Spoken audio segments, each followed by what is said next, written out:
বাবা, আসসালামু আলাইকুম। ওয়ালাইকুম আসসালাম। কেমন আছিস বাবা? এই তো বাবা, ভালো আছি। রফিক কাকাদের দোকানে টাকা পাঠিয়ে দিয়েছি। পাইছেন? হ্যাঁ বাবা, পাইছি। গত মাসে দিয়েছিলি ৫০,০০০ টাকা। এই মাসে এত কম কেন? ৩০,০০০ টাকা পাঠালে? কয়টা দিন ধরে শরীরটা ভালো নাই। এই মাসে ৫ দিন নাগা উঠেছে। ঠিক আছে বাবা, ওষুধ খেয়ে ভালো মতন কাজ করিস। কিরে, শুনলাম তোর বাড়িতে নাকি তোকে বিদেশ পাঠানোর জন্য পাগল হয়ে গেছে। তে চলে জানা দেশে থেকে আর কি করবি? হ্যাঁ রে, আর বলিস না বাবা। জয়নাল কাকার কথা শুনে শুনে মাথাটা নষ্ট হয়ে গেছে। ওই যে তার পোলা বিদেশ গিয়ে শুধু টাকা পাঠায়। সবাই কি আর বিদেশ গিয়ে ভালো থাকে? বাবাকে কতবার বললাম, যত টাকা দিয়ে বিদেশ পাঠাইবা তত টাকা আমাকে দাও, আমি ব্যবসা করি দেশে। বুঝলে হারুন, যে যাই বলুক, জয়নালের পোড়াটা বিদেশ গিয়ে ভালোই আছে। মাসে মাসে টাকা পাঠায়, ঘর দুয়ার পাখা করে ফেলেছে। ঠিকই বলেছেন আরুণ ভাই।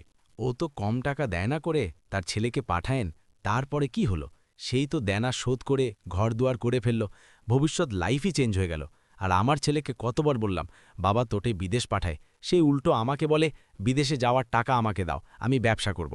সেই কি আর বোঝে ব্যবসা একবার লস খেয়ে গেলে এই দেনা করে টাকাগুলা কিভাবে শোধ করব? কাল ওই তো তোর ছেলে আসছে।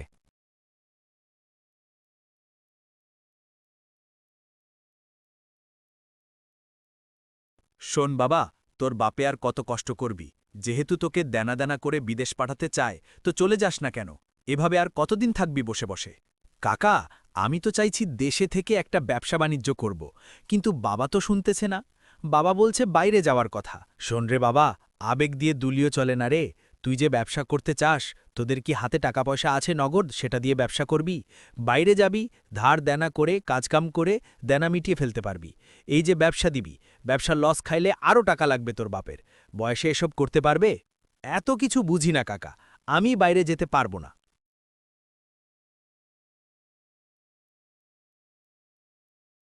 তোদের বাড়ির দিকে যেতেছিলাম, যাক ভালোই হলো, পথে দেখা হয়ে গেল। রহমান ভাই, বল বল কি বলবে? আমি তুই যাচ্ছিলাম গঞ্জের দিকে। ছেলেটা মাসের ১ তারিখে কিছু টাকা পাঠাবে, আজকে আবার ১ তারিখ। যাই যে কিছু টাকা উঠিয়ে নিয়ে আসি। কি যে বলি ভাই, ছেলেটাকে নিয়ে মহা বিপদের ভিতরে আছি। আপনি একবার আমার ছেলেটাকে বললেন তো। আপনার বললে হয়তো শুনতে পারে। আপনার ছেলের সাথে একটু কথা বলতে বললেন। ও, এই কথা। আচ্ছা ঠিক আছে, আমি তাহলে আমার ছেলের সাথে ভুলিয়ে দিব।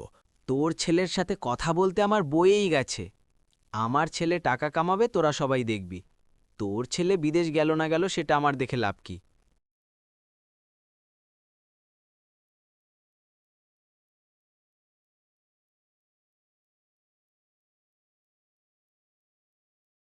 ভাই, দেখেন তো আমার ছেলে টাকা পাঠিয়েছে কিনা। আজকে তো ১ তারিখ, প্রতি ১ তারিখেই টাকা পাঠায়। হ্যাঁ রে জয়নাল, টাকা পাঠিয়েছে। এ মাসে ৫০,০০০ পাঠিয়েছে।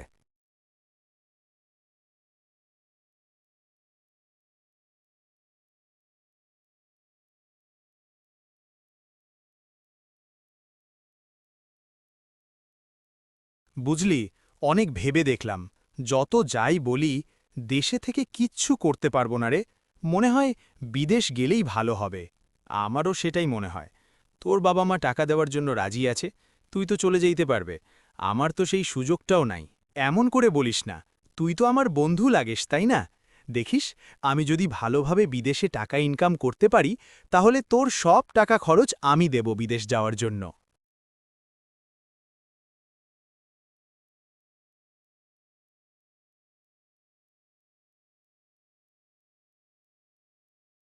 দেখলে রহমান ভাই, জয়নাল চা খেয়ে উঠে গেল, একটা কথা বলল না। আগে কি এমন ছিল? আমরা চা খেতাম, আড্ডা দিতাম, কথা বলতাম, আর এখন তার ছেলেকে বিদেশ পাঠিয়ে টাকার মুখ দেখেছে, আমাদেরকে ভুলে গেছে। হ্যাঁ, তার ছেলে তো এখন মেলা টাকা কামায়, মাসে মাসে ৫০-৬০, কোনো মাসে ৮০,০০০ও পাঠায়। আমি জয়নালকে বললাম আমার ছেলেটাকে একটু পাঠানোর জন্য একটু হেল্প করতে। এখনকার ভালো আর কে চায়? ঠিকই বলেছিস রহমান, বর্তমান যুগটাই এমন। এখন তোর পোলাকে বিদেশ পাঠাবি, টাকা পাবে কোথায়? টাকা পয়সা তো আর হাতে নাই। এই কতটুকু জমিন আছে, জমি বিক্রি করে ফেলব, আর কিছু টাকা বলেছে আমার বড় ভাই মেজ ভাই দিবে ম্যানেজ করে। কিন্তু আমার ছেলেটাই না রাজি হচ্ছে না বিদেশে যাওয়ার জন্য।